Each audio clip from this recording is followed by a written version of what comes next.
All right, happy Easter, everyone. As promised, we're gonna keep up the little low budget garage videos for the time being, and I've got some on the water stuff that I've been videoing that's been going pretty good. So what I want to talk about today, something I used to talk about a lot, and then I kind of feel like it got beat to death a little bit, so I backed off, but I think now is a very relevant time.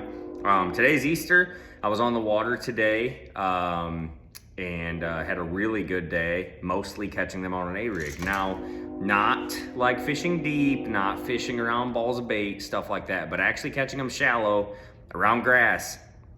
And I'm gonna give away something that's actually, I feel like, very sneaky in the A-rig deal. In fact, I just started doing it last year, and it involves a bait that is sneaky, it'll be kind of brand new to you, but they are available at Hamilton Bait and Tackle. So I'm gonna put the link in this description, and this is probably one you maybe haven't seen, so stay tuned. But for you guys who struggle with an A-rig, this is a rig that you can legitimately throw on any like 7-foot medium heavy, 7.4 medium heavy. In fact, I've been throwing it, and today I caught them on it with a chatterbait rod. So the rod that I was throwing it on today is my very favorite chatterbait rod, which is the Douglas DXC 744. It is in fact, Douglas calls it a 7'4" medium.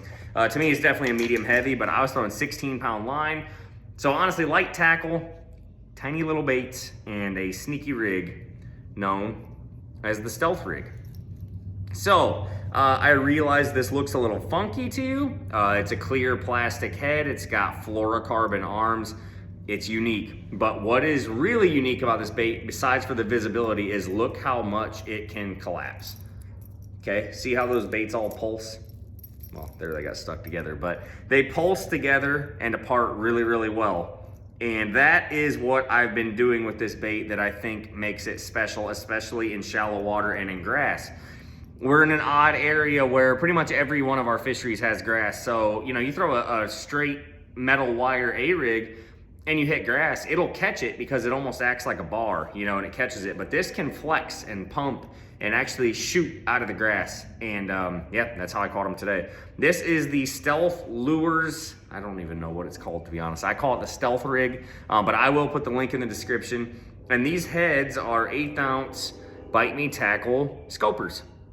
They are my same heads that I use to live scope mostly, and those are 2.8 Kitech. So the baits are nothing special. I like a 2.8 Kitech or a 3-inch Spark Shad. That is what I throw on a finesse A rig all the time. In fact, I really like the Spark Shad, but today I was catching them on a Kitech. But yeah, this is a rig. I throw it, like I said, 16-pound line. It's the easiest thing to cast in the world. In fact, it's like maybe a 1/2 ounce. Maybe. It's legitimately like casting a 1/2 or a 3/4 ounce chatterbait. Like, really awesome. Catching them, a lot of them in channels today around docks, patches of grass, even pad stems. Like, it's legitimately good for that. So I used to talk about the Shane's Many Blades of Glory a lot. Still love that rig. The Hog Farmer rigs, still love those rigs, but they're unique and they're in the niche.